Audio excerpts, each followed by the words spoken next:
Hello students, अस्सलाम वालेकुम and welcome back to my channel. मैं हूं इंजीनियर उस्मान खान और आज जो आपको टॉपिक पढ़ाऊंगा वो है एयर पोल्यूटेंट्स। क्लास 9 केमिस्ट्री का चैप्टर नंबर 10 हम पढ़े और लेक्चर नंबर 3 है आज का। तो इससे पिछले जो दो लेक्चर थे, लेक्चर नंबर 2 और लेक्चर नंबर 1, उसमें एक टर्म हमने रिपीटेडली बार बार पढ़ी थी और वो थी पोल्यूशन। पोल्यूशन का मैंने आपको मतलब बताया था कि क्या होता है। पोल्यूशन हम कहते हैं आलूदगी को। आलूदगी आप बचपन से सुनते आ रहे हैं, पोल्यूशन का लफ्ज भी आप बचपन से सुनते आ रहे हैं कि क्या होता है। अब उसी को हम डेप्थ में पढ़ रहे हैं बस क्लास 9 में। यहां पर जो हमारा टॉपिक है ना, वो डील करता है एयर पोल्यूटेंट्स को। तो उससे पहले हम देखें, जो हमने टर्म पढ़ी थी पोल्यूशन, पोल्यूशन को हम कहते हैं आलूदगी। और आलूदगी पैदा करने वाले कौन कौन से मादे ऐसे हैं जो कि आलूदगी पैदा कर रहे हैं, उसको हम कहेंगे पोल्यूटेंट्स। हमारे टॉपिक का नाम है एयर पोल्यूटेंट्स। तो इसको हम ये समझ सकते हैं कि आज के टॉपिक में हम ये पढ़ने लगे हैं कि हमारी हवा को कौन सी चीजें या कौन से ऐसे मादे हैं जो कि हमारी हवा को गंदा कर रहे हैं, उसके बारे में हम आज जिक्र करेंगे। तो उसकी डेफिनेशन देख लेते हैं कि हम एयर पोल्यूटेंट जो कि टॉपिक है हमारा, इसकी डेफिनेशन क्या है उसको सबसे पहले हम देख लेते हैं। एनी सब्सटेंस, सब्सटेंस कोई भी हो सकता है, चाहे वो सॉलिड है, चाहे वो लिक्विड है, चाहे वो गैस है, इन एयर हवा के अंदर, which has an adverse effect on the human health and quality of life, जिसके बहुत बुरे असरात हों इंसानी सेहत के ऊपर और क्वालिटी ऑफ लाइफ पर, यानी कि जिंदगी के ऊपर, उसको हम कहते हैं एयर पोल्यूटेंट। समझ ली डेफिनेशन क्या है। कोई भी सब्सटेंस, चाहे वो सॉलिड हो, चाहे वो लिक्विड हो, चाहे वो गैस हो, हमारी हवा के अंदर ये सब्सटेंसेस हों और इनका बुरा असर हो इंसानी सेहत के ऊपर और इंसानी जिंदगी के ऊपर, उसको हम कहते हैं एयर पोल्यूटेंट्स। डेफिनेशन पढ़ने के बाद हम चलेंगे आगे एक और टर्म पर जो कि है पीपीएम, पार्ट्स पर मिलियन। ये आपने शायद मेरे ख्याल से पहली बार आपने ये टर्म सुनी होगी, लेकिन कोई मसले की बात नहीं है। अभी मैं आपको ये बहुत आसान तरीके से समझाता हूँ। एक बार देख लेते हैं कि यहाँ पर लिखा हुआ गया, the concentration of the pollutant is express in parts पर मिलियन। यानी कि कंसेंट्रेशन ऑफ पोल्यूटेंट्स, पोल्यूटेंट्स की जो तादाद है वो डिपेंड करती है पीपीएम पर, पार्ट्स पर मिलियन पर। अभी समझाता हूँ क्या मतलब है इसका। अ concentration of 1 ppm means 1 part of pollutant per million part of solid, liquid और gas mixture in which the pollutant is formed। समझ आइए, नहीं आई तो कोई मसले की बात नहीं है। यहां पर एक टर्म देखो, यहां पर लिखा है मिलियन। मिलियन हम कहते हैं 10 लाख को। मिलियन हम कहते हैं 10 लाख को। वो कहना ये चाह रहा है कि हमारे पास, अगर हम स्पेसिफिकली बात कर रहे हैं ना एयर पोल्यूटेंट्स की, तो अगर हम हवा की ही बात करें तो हवा में हमारे पास अगर 1 लाख पार्टिकल्स हैं हवा के, और उसके अंदर 1 लाख में से सिर्फ एक पार्टिकल ऐसा है जो कि गंदा है और जो कि पोल्यूटेड है। हवा के 1 लाख पार्टिकल्स में से एक पार्टिकल ऐसा है जो कि पोल्यूटेड है या फिर गंदा है, जो जो हवा के अंदर शामिल हो चुका है।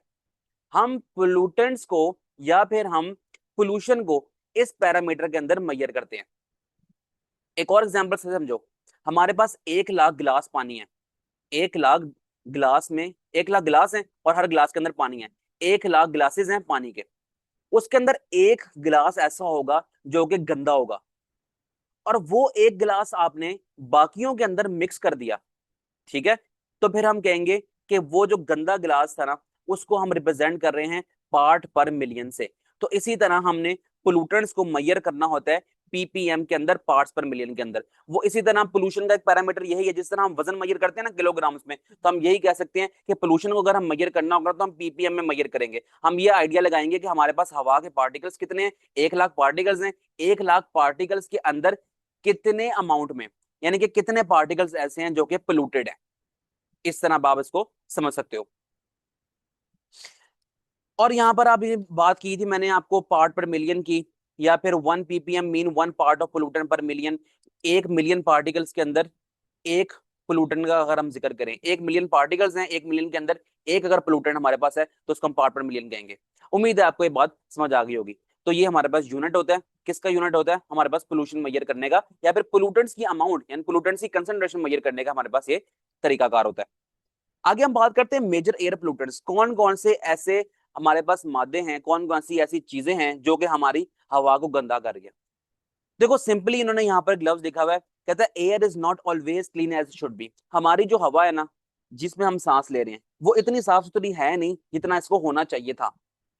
देर are 7 types of harmful substances, 7 different types के सब्सटेंसेस हैं जो कि हमारी 90% ऑफ एयर पोल्यूशन का बायस बन रहे हैं। हवा की आलूदगी का 90% जो काम कर रहे हैं ना, इनके 90% हमारी हवा को जो गंदा कर रहे हैं वो 7 different types of air pollutants हैं। उनकी टाइप्स यहाँ पर लिखी हुई भी है, अभी हम पढ़ेंगे भी इसको।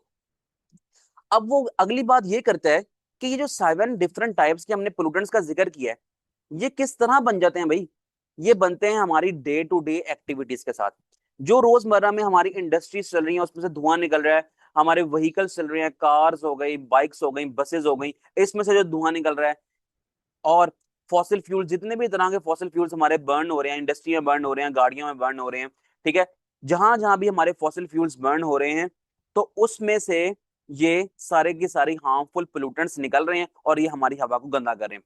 अब हम पढ़ते हैं कि कार्बन कौन कौन से ये हमारे पास पोल्यूटेंट्स होते हैं जो कि हमारी हवा को गंदा कर रहे होते हैं, और ये खुद से नहीं बन रहे बल्कि इंसान खुद बना रहा है इनको, ठीक है, कुदरत ने खुद नाजिल नहीं किया हम पे ये, बल्कि इंसान इनको बना रहा है। और किस तरह बना रहा है कि हमारे पास जब भी फॉसिल फ्यूल्स बर्न होते हैं, या फिर आप और भी सोर्सेज देख सकते हैं, या आप ये सोच लें कि वो जो वोल्केनिक इरप्शन होती है वहां से भी धुआं निकलता है, तो उसके अंदर भी ये तमाम की गैसेज होती हैं, तो ये बाइस बनती हैं हमारे हवा को गंदा करने में। नंबर 1 देखो, यहाँ पर लिखी हुई है कार्बन डाइऑक्साइड CO2, एक लिखी है कार्बन मोनोऑक्साइड CO, यानी कि ये दोनों कंपाउंड्स हैं किसके, या दोनों ऑक्साइड्स हैं किसके, कार्बन के। अगली बात करते हैं वो ऑक्साइड्स ऑफ नाइट्रोजन की। नाइट्रोजन के ऑक्साइड होते हैं NO और NO2। कलेक्टिवली इसको हम पढ़ेंगे ना तो जनरली इसका हमने नाम दे दिया NOx। एक्स मींस के यहाँ पर आप कुछ भी ना लगाओ तो NO बन जाएगा कंपाउंड एक, अगर आप 2 लगा दोगे तो NO2 एक कंपाउंड बन जाएगा। एक हमारे पास और पोल्यूटेंट की टाइप है जो कि है oxides of sulphurs.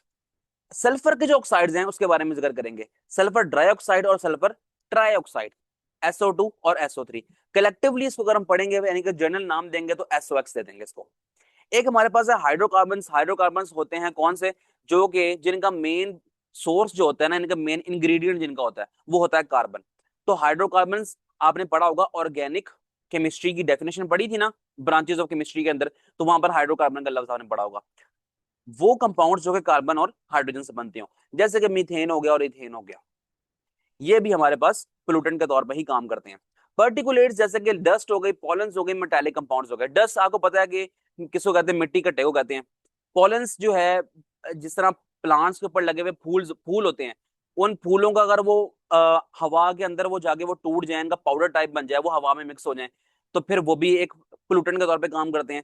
Metallic compound जैसे कि इंडस्ट्रीज में से धुआं निकलता है ना, तो उसके अंदर मेटल के कुछ कंपाउंड्स भी होते हैं, जैसे कि लेड का कंपाउंड हो गया, आर्सेनिक का कंपाउंड हो गया, तो ये भी हवा के अंदर शामिल हो रहे हैं। और एक हमारे पास एग्जांपल है ओजोन की। ओजोन आपने पढ़ा होगा एलोट्रॉप्स ऑफ ऑक्सीजन में, कहीं पर चैप्टर 1 में आई थिंक पढ़ा होगा, तो ये O3 की फॉर्म में होता है। तो ये ओजोन बेसिकली जमीन में जिस जिस हवा के अंदर हम सांस ले रहे हैं, पिछले लेक्चर में मैंने आपको बताया था ना कि हमारी एटमॉस्फेयर की मुख्तलिफ लेयर्स हैं। जो लोअर लेयर है ना वो एयर है, और एयर वही है जहां पर हम सांस ले रहे हैं। एयर के अंदर O3 की कंसेंट्रेशन ना बहुत कम होती है। ये एक्चुअली ना ये होती है अपर लेयर ऑफ एटमॉस्फेयर में, हमारी हवा में ना ये बहुत कम होती है, लेकिन ये हमारी हवा के अंदर अगर आ जाए तो ये बहुत हार्मफुल होती है और सांस लेने में दुश्वारी पैदा करती है। और भी बहुत सी इसके नुकसानात हैं, वो आगे अगला टेबल उन्होंने बनाया हुआ, वहां पर जाके हम पढ़ लेंगे। तो ये हो गई हमारे पास कुछ पोल्यूटेंट्स की टाइप्स। और पोल्यूटेंट्स ये बनते किस तरह हैं? ये 90% तक पोल्यूटेंट्स इसी तरह बनते हैं हमारी डे टू डे एक्टिविटीज से, 90%, ठीक है। अब हम पढ़ते हैं सोर्सेज ऑफ एयर पोल्यूटेंट्स, कि किस किस तरह इंसान इन पोल्यूटेंट्स को, इन जहरीले मादों को जो हमारी हवा को गंदा कर रहे हैं, उनको इंसान किस किस तरह बना रहा है day by day. Millions of tons of pollutants are emitted into the atmosphere. Millions of tons pollutants ये निकाले जा रहे हैं हमारी एटमॉस्फेयर के अंदर, ठीक है, यानी कि इंसान खुद इसको एटमॉस्फेयर में शामिल करवा रहा है as a result of human activities. अब ह्यूमन एक्टिविटीज क्या है? सबसे मेन जो है ना वो चीज है वो बर्निंग ऑफ फॉसिल फ्यूल्स, आगे यहाँ पर आ भी जाएगी बात। और फॉसिल फ्यूल्स क्या होते हैं? मैंने बारहा जिक्र किया फॉसिल फ्यूल्स का। ये मिलियंस ऑफ ईयर्स पहले जब डेड प्लांट्स, डेड एनिमल्स, या फिर इंसानों की कोई भी अगर टाइप होती होगी इस टाइम, तो वो जब जाके मरे हैं तो वो जमीन में जाके डिकम्पोज आना शुरू हुए। इट मीन बैक्टीरिया ने इनको खाना शुरू किया। अब वो डिकम्पोज होने के बाद ना वो फिर कन्वर्ट होना शुरू होगा यूजफुल प्रोडक्ट्स के अंदर। अब वो यूजफुल प्रोडक्ट्स आज के दौर का इंसान निकाल रहा है, जैसे कि क्रूड ऑयल हो गया। क्रूड ऑयल से हम बना लेते हैं petrol, diesel, high octane type. Natural gas हो गई, और आप कह सकते हैं इसके अलावा कोयला हो गया, कोल, ठीक है। तो ये सारे चीजें हैं, फॉसिल फ्यूल्स हैं। अब the major activity among them is the complete and incomplete combustion of fossil fuels, fossil fuels का कंप्लीटली बर्न होना या फिर इनकम्प्लीट बर्न होना, इनकी बिना पर जो है ना पोल्यूशन बन रही है, पोल्यूशन कॉज हो रही है, which alone is responsible for most of the pollution problem. तो सबसे ज्यादा जो रिस्पॉन्सिबल है ना पोल्यूशन कॉज करने का वो है फॉसिल फ्यूल्स का बर्न होना। एक और पॉइंट देखते हैं हम, burning of fossil fuels, oil, natural gas, coal, कोयला हो गया, नेचुरल गैस की बात हो गई, तेल की बात हो गई, ठीक है, produces carbon dioxide, carbon monoxide, ठीक है। वो अगर जब ये फॉसिल फ्यूल्स जो है ना बर्न होते हैं ना, और फॉसिल फ्यूल किस फॉर्म में मैंने पहले भी जिक्र कर लिया था, तो ये बनाते हैं carbon dioxide CO2, carbon monoxide CO, nitrogen के कंपाउंड्स NOx जैसे कि NO और NO2 जो भी ऊपर देखे आए थे, सल्फर के कंपाउंड्स जैसे कि सल्फर डाइऑक्साइड और सल्फर ट्राइऑक्साइड, और हाइड्रोकार्बन जिसकी एग्जांपल यहाँ पर लिखी हुई है CH4, और CH4 का नाम क्या होता है, मीथेन, वो भी नाम ऊपर अभी हम पढ़ के आ चुके हैं। ऐश, राख, स्मोक, धुआं एंड सस्पेंडेड पार्टिकल्स, और जो हवा के अंदर कुछ पार्टिकल्स घूम फिर रहे हैं, ये सारे के सारे पोल्यूटेंट हैं, और ये पोल्यूशन एयर पोल्यूशन कर रहे हैं, यानी कि एयर पोल्यूशन का बायस बन रहे हैं। Many of these pollutants are also released into the air by natural process, for example volcanic eruption। मैंने पहले भी जिक्र किया था volcanic eruption का भी थोड़ी देर पहले, कि जमीन आपने अक्सर ना देखा होगा, तस्वीरों में देखा होगा आपने, कि जो लावा निकल के बाहर आ रहा है, जमीन फटती है और लावा बाहर निकल के आता है, और उसमें से भी धुआं निकल रहा होता है, तो ये वोल्केनिक इरप्शन का प्रोसेस है। अब ये नेचुरल प्रोसेस है, इंसान की इसमें कोई जिम्मेदारी नहीं है, ठीक है, ये कुदरत की तरफ से ही होता है, वोल्केनिक इरप्शन का काम सारा इंसान इसको नहीं बना पाता। तो ये पोल्यूशन अगर हो भी रही है वोल्केनिक इरप्शन के बायस, तो कोई बड़ी बात नहीं है, ये थोड़ी बहुत तादाद में ही होती है। जो मेजर कॉज है ना पोल्यूशन को बनाने का, वो है फॉसिल फ्यूल्स, और इनको इंसान खुद ही बर्न कर रहा है, जिसकी बिना पर हमारे पास जो पोल्यूशन है वो इंक्रीज होती जा रही है। अब वो कहता है कि ना नेचुरल प्रोसेस है जिसका नाम है वोल्केनिक इरप्शन, ये भी लार्ज क्वांटिटीज में carbon dioxide, sulphur dioxide and particulates हवा के अंदर इजेक्ट करता है, यानी कि एटमॉस्फेयर के अंदर निकालता है, जिससे पोल्यूशन का कॉज होती है। अब पार्टिकुलेट्स का हम जिक्र करके आ चुके हैं ना, पार्टिकुलेट्स होती है dust, pollens and metallic compounds. Methane is released in the air by the decomposition of vegetation, vegetation का डिकम्पोज होना, वेजिटेशन कहते हैं सब्जियों को। अब सब्जियां जब गल सड़ जाती हैं तो फिर वो डिकम्पोज होना शुरू होती हैं, इट मींस कि उनको बैक्टीरिया खाना शुरू होता है। जब बैक्टीरिया इनको खाता है तो bacteria as a by product methane gas बनाता है। हो गई बात क्लियर। अब मिथेन गैस भी हमारे एनवायरनमेंट में रिलीज हो रही है, किस तरह रिलीज हो रही है, कि सब्जियों के वेजिटेशंस के डिकम्पोज होने की बिना पर। प्रोसेस बिल्कुल सिंपल है, ये बायोलॉजिकल प्रोसेस है, बिल्कुल सिंपल है, कि हमारी जो सब्जियां गल सड़ जाती हैं उनको बैक्टीरिया खाता है, और bacteria as a by product methane gas को रिलीज करता है। तो ये भी एक पोल्यूशन का बायस बन गई। It is also present in waste gases produce during digestion in animals. अब जो एनिमल्स का जो वेस्ट है ना, यानी या फिर एनिमल्स जो गैस को निकालते हैं, वो भी पोल्यूशन का बायस बनती है। अगले पैराग्राफ में देखते हैं हम, रैपिड ग्रोथ ऑफ पॉपुलेशन, आबादी का बढ़ते जाना बढ़ते जाना बढ़ते जाना, अर्बनाइजेशन, शहरों का बढ़ना, ठीक है, आबादी बढ़ेगी तो फिर शहर भी बढ़ेंगे ना, शहरों में आबादी ज्यादा होगी, इकोनॉमिकल एक्टिविटीज भी ज्यादा होंगी इसमें, इंडस्ट्रियलाइजेशन होगी, इंडस्ट्रीज लगेंगी इसमें, ट्रांसपोर्टेशन का निजाम अच्छा होगा। जाहिर सी बात है, लोगों ने ट्रैवल करना है, अपनी जॉब्स के लिए जाना है, किसी भी काम के लिए जाना है, तो फिर वो क्या करेंगे, वो ट्रांसपोर्ट का सहारा लेंगे। अब ट्रांसपोर्ट जो है ना हमारा, ये तो नहीं होता कि हम घोड़े भगाते हैं, तो घोड़े तो नहीं भगाते आज के दौर में, हाँ अपनी गाड़ियां भगाते हैं, तो गाड़ियां भी फॉसिल फ्यूल्स को बर्न करती हैं, जो पेट्रोल उसमें डाल रहे हैं ना वो फॉसिल फ्यूल्स है, उसको हम बर्न करते हैं तो उसमें से धुआं निकलता है। और ये सारे को सारा जो चीजें हैं ना वो रिस्पॉन्सिबल है हमारे एनवायरमेंटल पोल्यूशन कॉज करने में, यानी कि एनवायरमेंटल पोल्यूशन होने में ये सब चीजें शामिल हैं। आबादी बढ़ रही है, आबादी बढ़ने की वजह से जो है ना, आप ये देखेंगे शहरों में ना इंडस्ट्रीज भी लगेंगी, क्योंकि लोगों को रोजगार चाहिए, इंडस्ट्रीज लगेंगी तो हमें उस इंडस्ट्रीज तक पहुंचने के लिए ट्रांसपोर्टेशन की जरूरत है। इंडस्ट्रीज भी फॉसिल फ्यूल्स बर्न करती हैं, ट्रांसपोर्टेशन गाड़ियां बसेस भी फॉसिल फ्यूल को बर्न करती हैं, और जितने भी आप ये कह लें ये पॉपुलेशन इंक्रीज होने की बिना पर फॉसिल फ्यूल्स बर्न हो रहे हैं, तो ये सारे के सारे बायस बनते हैं एनवायरमेंटल पोल्यूशन के। All these factors are increasing in every city of the world, especially in the last half century। कहता है आखिरी अगर हम आधी सदी की बात करें ना, तो पूरी दुनिया के जो बड़े बड़े शहर है ना, इनमें यही प्रॉब्लम चल रही है। These pollutants are affecting the environment very badly। तो ये जो pollutants है ना, जो के कॉज हो रहे हैं, अभी 7 डिफरेंट टाइप्स के हम पढ़ के आए हैं, ये सारे के सारे पोल्यूटेंट्स जो है ना हमारे इन्वायरमेंट को गंदा कर रहे हैं। Another pollutant ozone. अब ओजोन भी एक टाइप ऑफ पोल्यूटेंट है। आपने अब तक बचपन में सुना होगा एक टर्म, वो उसका नाम है ओजोन लेयर। ओजोन लेयर होती है अपर स्ट्रेटोस्फेयर के अंदर। अब ये अपर स्ट्रेटोस्फेयर में आपको इस तरह समझाऊंगा कि ये देखो, ये हमारी अर्थ है, अर्थ की एक लेयर है, इसको हम कहते हैं ट्रोपोस्फेयर। ये ट्रोपोस्फेयर वही रीजन है जहां पर ना ह्यूमन एक्टिविटीज हो रही हैं। इससे ऊपर एक लेयर होती है, इसको हम बोलते हैं स्ट्रेटोस्फेयर। इससे ऊपर एक और लेयर होती है, इससे ऊपर एक और लेयर होती है। ये जो स्ट्रेटोस्फेयर वाली लेयर है ना, यहाँ पर ओजोन की कंसेंट्रेशन बहुत ज्यादा होती है। यानी कि ओजोन O3 की फॉर्म में ऑक्सीजन 3 की फॉर्म में जुड़ते हैं और O3 बनाते हैं, और O3 को हम बोलते हैं ओजोन। यहाँ पर इस लेयर के अंदर ना ओजोन की यानी कि O3 की कंसेंट्रेशन बहुत ज्यादा होती है, तो यहाँ पर ओजोन लेयर बन जाती है। अब ये वही लेयर है जो कि अगर स्ट्रेटोस्फेयर में ही रहेगी ना, ऊपर ऊपर ही रहेगी, तो फिर ये हमारी जमीन को प्रोटेक्ट करेगी हार्मफुल रेडिएशंस जो कि सूरज से हम तक आ रही हैं। ठीक है, इन रेडिएशन से हमें बचाती है। लेकिन अगर यही O3 हमारी लोअर लेयर पर, जमीन के ऊपर, या फिर हम कहते हैं लोअर लेयर जहां पर हवा है और जिस हवा में हम सांस ले रहे हैं, यहां पर बनना शुरू हो गई ना अगर, तो जी बड़ा खतरनाक काम हो जाएगा। फिर ये एज अ पोल्यूटेंट के तौर पे एक्ट करेगी।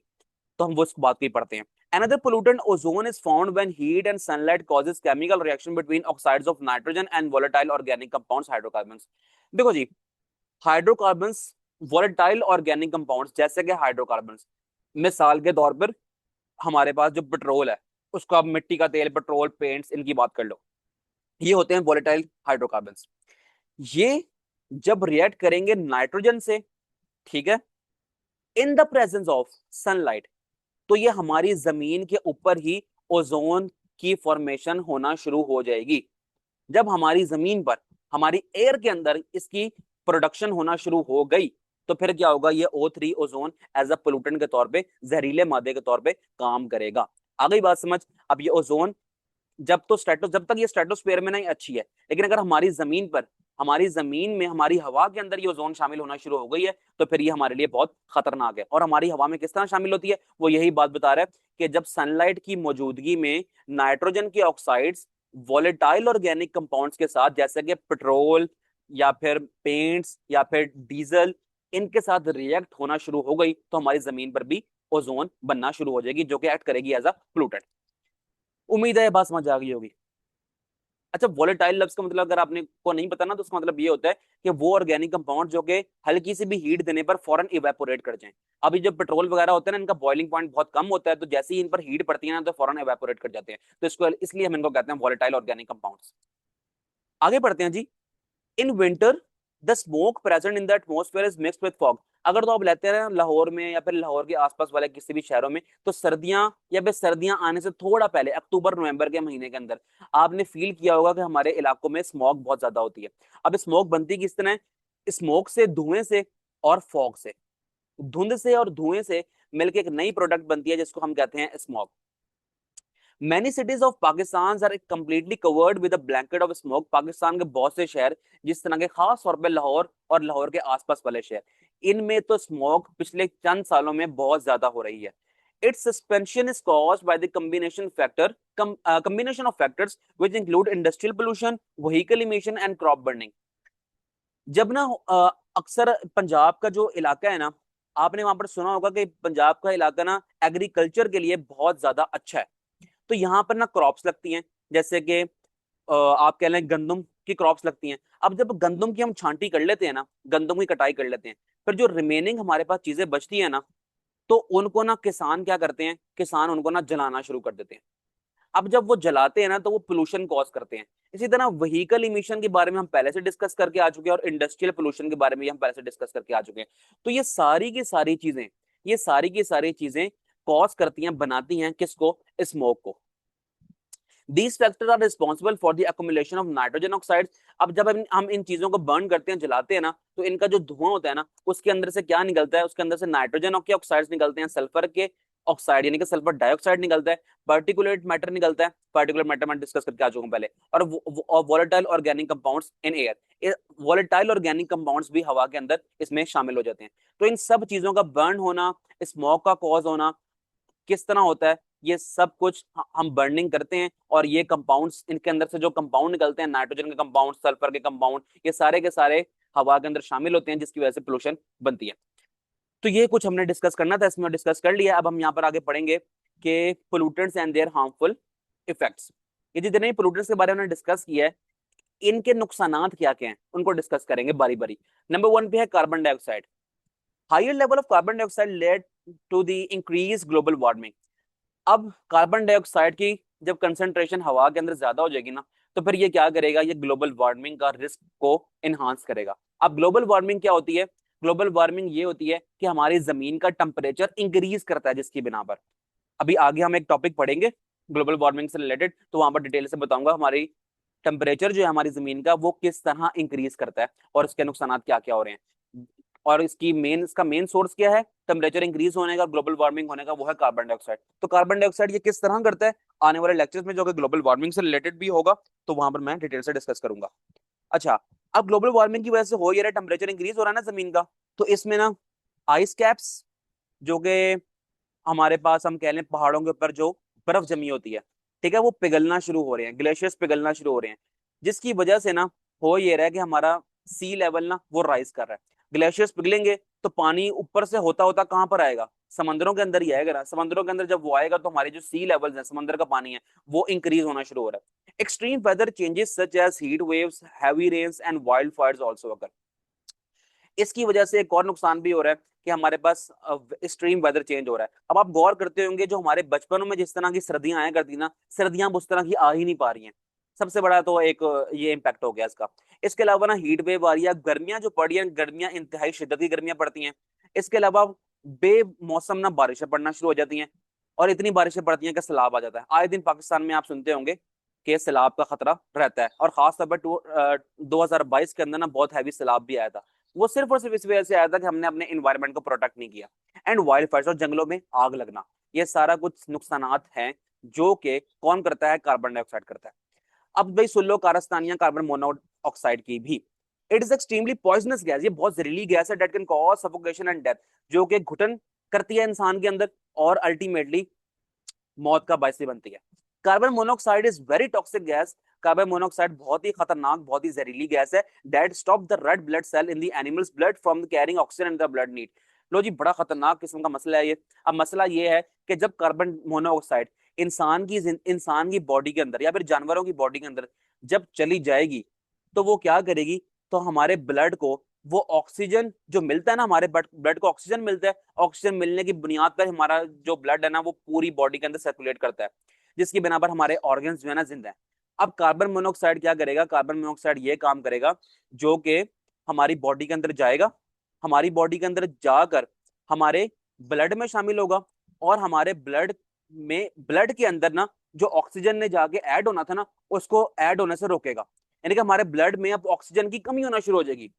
ठीक है, तो यही लिखा हुआ है, carbon monoxide is very toxic gas that stop the red blood cell in the animals blood from carrying oxygen that the body need. तो हमारा ब्लड ऑक्सीजन को पकड़ ही नहीं पाएगा, ऑक्सीजन को अपने अंदर रख ही नहीं पाएगा, और जब रख नहीं पाएगा तो हमारा ब्लड पूरी बॉडी में सर्कुलेट करता है, तो हमारी बॉडी के डिफरेंट डिफरेंट पार्ट्स तक ऑक्सीजन किस तरह पहुंचेगी, तो ये भी एक मौत का सबब बन सकता है। चलते हैं जी हम अगले टॉपिक की तरफ, अगले बल्कि प्लूटन की तरफ, ऑक्साइड्स ऑफ नाइट्रोजन। नाइट्रोजन के ऑक्साइड जैसे कि NOx जनरल नाम देते हैं, और NO और NO2 होता है, नाइट्रोजन मोनोऑक्साइड और नाइट्रोजन डाइऑक्साइड। अब NOx कैन डैमेज लंग्स, हमारे लंग्स को खराब करता है ये। इरिटेट द आईज, हमारी आंखों में जलन का बायस बनता है। एंड डैमेज वेजिटेशन, और जो हमारी वेजिटेबल्स जिन प्लांट्स में ग्रो हो रही हैं, तो उन प्लांट्स को भी ना ये खराब कर देता है। It can also cause acid rain, acid rain का भी बाइस बनता है ये। एसिड रेन इस चैप्टर के अंदर भी है, फिर भी हम डिस्कस कर लेंगे, लेकिन अगर आपने चैप्टर नंबर 7 पढ़ा हुआ है तो वहां पर भी मैंने एसिड रेन के बारे में डिस्कस किया। तो मैंने आपको यही बताया था कि जो नाइट्रोजन के कंपाउंड होते हैं ना, तो वो वाटर से मिलते हैं, रेन वाटर से, फिर वो बना लेते हैं नाइट्रिक एसिड। तो नाइट्रिक एसिड क्या होता है, एक टाइप ऑफ एसिड है जिससे हम एसिड रेन हमारी जमीन पर पड़ती है। तो ये बात अगर आपको याद है तो बहुत अच्छी बात है, तो यहाँ पर दोबारा ये बात रिपीट भी हो गई। तो नाइट्रोजन के कंपाउंड से एसिड रेन बन जाती है, which effects the building and statues made of limestone, जो कि लाइमस्टोन एक पत्थर है, उससे जो बिल्डिंग्स हमारी बनी होंगी या फिर उससे जो कोई मूर्तियां बनी होंगी, स्टैच्यूज बने होंगे, उनको ये तबाह कर देगा, बर्बाद कर देगा। चलते हैं पॉइंट नंबर 4 की तरफ, ऑक्साइड्स ऑफ सल्फर। अब सल्फर के जो कंपाउंड्स हैं, SOx की फॉर्म में लिखा हुआ है, इरिटेट्स द आईज, ये भी आंखों में जलन करते हैं, आंखों को खराब करते हैं। And causes breathing difficulties and acid rain, जिससे सांस लेने में दुश्वारी होती है, और एसिड रेन का भी ये बायस बनता है। हाइड्रोकार्बन्स, हाइड्रोकार्बन्स वो कंपाउंड हैं जो कि ऑर्गेनिक कंपाउंड्स हैं, मैं पहले भी जिक्र करके आ चुका हूं, इसकी एग्जांपल अभी हमने देखी है, methane CH4। They can cause नमूनिया, coughing, many other breathing and lungs diseases.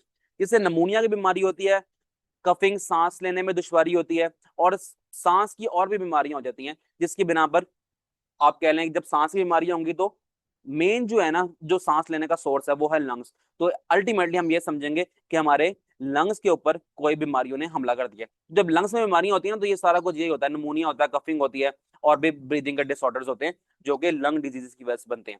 They also cause global warming, और इसकी बिना पर ग्लोबल वार्मिंग भी होती है। पर्टिकुलेट मैटर, जिस तरह मैंने बात की थी, डस्ट की मैंने बात की थी, पोलन्स की मैंने बात की थी, और वोलेटाइल ऑर्गेनिक कंपाउंड्स की बात की थी, तो वही पर्टिकुलेट मैटर्स है ये। इरिटेट द आईज, ये आंखों को इरिटेट करता है। अच्छा, आंखों को बहुत सी चीजें इरिटेट कर रही हैं, देखो अभी अब सल्फर के कंपाउंड भी यही काम कर रहे हैं, और कार्बन का कंपाउंड भी यही काम कर रहे हैं, ठीक है ना। तो पर्टिकुलेट मैटर भी यही काम कर रहा है। And also cause severe breathing problem, सांस की बीमारियां करता है ये फॉर पीपल्स विद एस्थमा, अब उन लोगों के लिए जिनको एस्थमा की प्रॉब्लम है। ठीक है, एस्थमा की वही प्रॉब्लम होती है, इसमें सांस की दुश्वारी होती है। It also makes clothes dirty, हमारे कपड़ों को भी गंदा कर लेता है।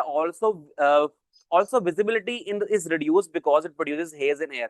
तो जो हम देख रहे होते हैं ना हमारे इर्द गिर्द के माहौल में, तो हमारे इर्द गिर्द में ना एक धुआं सा इस तरह का क्रिएट हो जाता है, यानी कि स्मोक बना देता है ये। और स्मोक जब बन जाती है तो हमारी विजिबिलिटी खराब हो जाती है, हम दूर की चीजें सही तरह देख भी नहीं पाते हैं। ठीक है, अक्सर आप सुनते होंगे ना, स्मोक होने की वजह से हम कहते हैं कि हद निगाह 2 मीटर रह गया, 3 मीटर रह गया, यानी कि इंसान सिर्फ 1-2 मीटर तक ही आगे देख पाता है और एक लंबे रूट को देख नहीं पाता। तो ये पर्टिकुलर मैटर की ही कारस्तानियां हैं।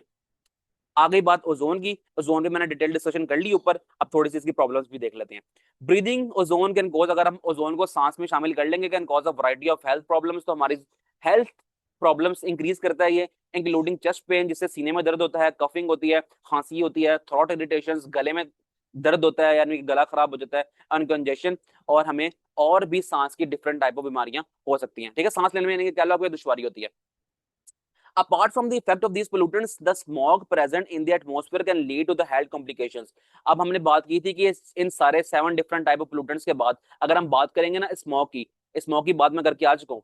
ठीक है, जब धुआं और फॉग आपस में मिलते हैं तो वो स्मॉग बनाते हैं। Smog present in the atmosphere can lead to the health complications, तो वो फिर हमारी सेहत को खराब करते हैं, जैसे कि एलर्जीज हो जाती हैं, एस्थमा हो जाता है, और लंग्स इन्फेक्शन हो जाते हैं, और हमारे जो फेफड़े होते हैं उनको भी ये डैमेज करता है। It also inhibits the growth of plants by reducing the amount of carbon dioxide absorb during photosynthesis. अच्छा, अब ये प्लांट्स की जो ग्रोथ है ना, प्लांट्स ग्रोथ, इसको भी मुतासिर करता है, जिसकी बिना पर ना ये होता ही है कि फोटोसिंथेसिस का प्रोसेस जो है ना प्लांट्स के अंदर, अब ये फोटोसिंथेसिस प्रोसेस कौन सा है कि प्लांट अपना फूड खुद जनरेट करता है, इस प्रोसेस को ये डैमेज करता है, इस प्रोसेस को ये खराब करता है। ठीक है, तो उम्मीद है कि ये लेक्चर आपको पसंद आया होगा। काफी कुछ था, मैंने काफी कुछ बोला इसमें, तो अब आप इसको याद कर लें। अब इसमें से आपने याद क्या करना है, मैं थोड़ा सा आपको बताता चलूं। आपने ना सबसे पहले ये काम करना है कि आप ये एयर पोल्यूटेंट्स याद करें। ठीक है, डेफिनेशन याद करें एयर पोल्यूशन की, एयर पोल्यूटेंट की। जब डेफिनेशन याद कर लेंगे उसके बाद आपने अगली लाइंस को छोड़ देना है। यहाँ पर आए नीचे मेजर एयर पोल्यूटेंट्स, आपने ये ऊपर लाइंस को छोड़ देना है, यहाँ से लेकर यहाँ तक आपने ये 7 डिफरेंट टाइप्स इनको याद कर लेना है। ये सोर्सेज ऑफ एयर पोल्यूटेंट है, इनको सबको छोड़ दो, याद करने की जरूरत नहीं है। इसकी जो समरी है ना वो यहाँ पर लिखी हुई है, समरी नहीं, आई एम सॉरी, इसके जो हार्मफुल इफेक्ट्स हैं वो यहाँ लिखे हुए हैं, तो आप जस्ट को याद कर लो। तो आप ये टेबल याद कर लो पूरा, ये भी काफी होगा। ऊपर से बातें जस्ट आपने पढ़ लेनी है, अगर कोई शॉर्ट क्वेश्चन टाइप यहाँ पर आ गया तो आप इसमें से लिख सकते हो। ठीक है, अगर शॉर्ट क्वेश्चन टाइप आ भी गया तो आप 1-2 पॉइंट्स याद कर लो बस। एक काम करो, जस्ट ना इसमें से ये वाला पॉइंट याद कर लो, एक सेकंड बस इसको रेस करते हैं ताकि पता लग जाए कि शॉर्ट क्वेश्चन में अगर आ गया ना कि भाई बताओ कि ये एयर पोल्यूटेंट्स किस तरह बनते हैं, सोर्सेज क्या हैं इसके, तो आप बता सको। आप ये याद कर लो, बर्निंग ऑफ फॉसिल फ्यूल्स वाला, यहां से लेकर यहां तक 2 लाइनें ये याद कर लो। इसके अलावा आप याद करो एक पॉइंट और, ओजोन का, कि ओजोन एयर पोल्यूटेंट के तौर पे किस तरह काम करती है, एक पॉइंट आप ये याद कर लो। ठीक है, ये बाकी और कुछ करने की जरूरत नहीं है। स्मोक करना है तो चलो स्मोक भी कर लो, यहाँ से लेकर यहाँ तक स्मोक कर लेना बस। ठीक है, दो ये तकरीबन 1-1.5 लाइन बनती है, सवा लाइन बनती है, इसको आप याद कर लेना। उसके बाद ये जो टेबल है इसको पूरे को याद करना है, टेबल टेबल में से कुछ भी नहीं छोड़ना आपने, इंपॉर्टेंट लॉन्ग क्वेश्चन बन सकता है इसमें से। इसके अलावा अब ये क्वेश्चन है, how does air pollution effect plants, ये मैं पढ़ा देता हूँ आपको भी। देखो जी, how does air pollution effect plants, पौधों को हवा की आलूदगी किस तरह मुतासर करती है, तो उसका हम आंसर लिखेंगे, air pollution harms plant in many ways, बहुत से डिफरेंट तरीके हैं जिस तरह एयर पोल्यूशन जो है ना हमारे प्लांट्स को खराब कर रही है। हार्मफुल गैसेस जैसे कि सल्फर का ऑक्साइड, सल्फर डाइऑक्साइड SO2, और नाइट्रोजन के ऑक्साइड यानी कि NOx। खास तौर पे ये जो 2 गैसेज है ना, ये हमारे पौधों को खराब कर रही हैं। किस तरह? ये डैमेज करती है हमारे पौधों के लीव्स को, पत्तों को, कॉजिंग येलो और ब्राउन स्पॉट्स। तो वो उनको पीला कर देती है या फिर उनके ऊपर ना ब्राउन ब्राउन धब्बे बनना शुरू हो जाते हैं। स्लो डाउन फोटोसिंथेसिस, फोटोसिंथेसिस का जो प्रोसेस है जिसमें प्लांट अपना फूड खुद बनाता है, इसको स्लो कर देते हैं। So plants make less food, तो प्लांट अपना फूड ही नहीं बना पाएगा। जब प्लांट अपना फूड खुद नहीं बना पाएगा तो फिर क्या होगा? प्लांट की जो ग्रोथ है ना वो फिर मुतासिर होगी इससे। Reduce plant growth and may even kill weak plants. अब वीक प्लांट्स जो होते हैं ना उनको तो ये अल्टीमेटली मार ही देता है, वो बिल्कुल ग्रो ही नहीं करते। और जो प्लांट की ग्रोथ है ना उसको ये रिड्यूस कर देता है, कम कर देता है। ठीक है, वो हमने पढ़ा था कि फोटोसिंथेसिस अगर होना बंद हो जाएगा तो प्लांट की ग्रोथ वैसे ही कम हो जाएगी। ब्लॉक सनलाइट व्हेन स्मोक और डस्ट सेटल्स ऑन लीफ, कि जब ना स्मोक, धुआं और डस्ट के पार्टिकल अगर पत्तों के ऊपर पड़ गए ना तो फिर पत्तों के ऊपर ना सनलाइट नहीं पड़ेगी। जब पत्तों के ऊपर सनलाइट नहीं पड़ेगी तो फिर पत्ते इस तरह ग्रो ही नहीं हो पाएंगे। तो ये आसान सा क्वेश्चन है, आप इसको याद कर सकते हो। फिर इस लेक्चर को करते हैं हम खत्म। अगर लेक्चर पसंद आया तो बहुत अच्छी बात है, वीडियो को कर देना लाइक और चैनल को कर देना सब्सक्राइब। अपना ख्याल रखें, अल्लाह हाफिज।